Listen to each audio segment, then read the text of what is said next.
Assalamualaikum dan salam sejahtera. Kami dari kumpulan Evolution dari IKTBN Chumbung Negeri Sembilan. Saya akan mempersembahkan projek inovasi kumpulan kami iaitu EV-HEV Safety Accelerate Procedure Training Board. Ahli kumpulan kami terdiri daripada Muhammad Yazid bin Aziz, Trenur Ilmi bin Asrafin dan Muhammad Fazrin Ismail bin Muhammad Fauzi. Projek ini dibangunkan sebagai medium pembelajaran praktikal bagi membantu pelajar memahami prosedur perasingan arus elektrik atau Safety Acceleration Procedure dalam kenderaan elektrik dan hybrid. Dalam industri automotif EV dan HEV, prosedur ini sangatlah penting sebelum melakukan penyelenggaraan dilakukan bagi memastikan sistem berada dalam keadaan selamat.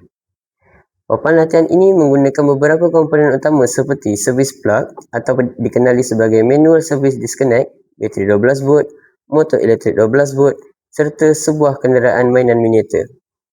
Bateri 12 volt digunakan sebagai simulasi bateri voltan tinggi EV, manakala motor elektrik bertindak sebagai motor pemacu EV dan HEV. Apabila servis plug dipasang, bekalan kuasa akan bersambung dan motor akan mula berfungsi.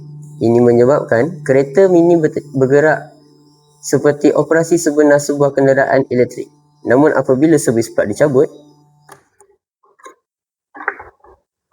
bekalan kuasa akan terputus serta-merta dan motor berhenti sepenuhnya.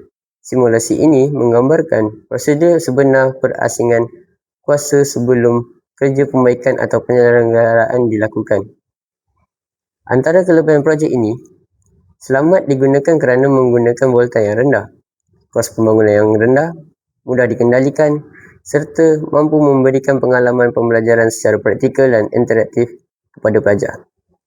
Projek ini juga sangat sesuai digunakan sebagai alat membantu mengajar dalam institusi TVET.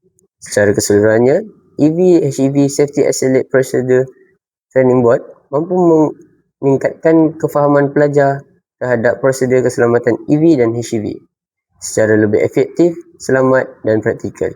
Sekian, terima kasih.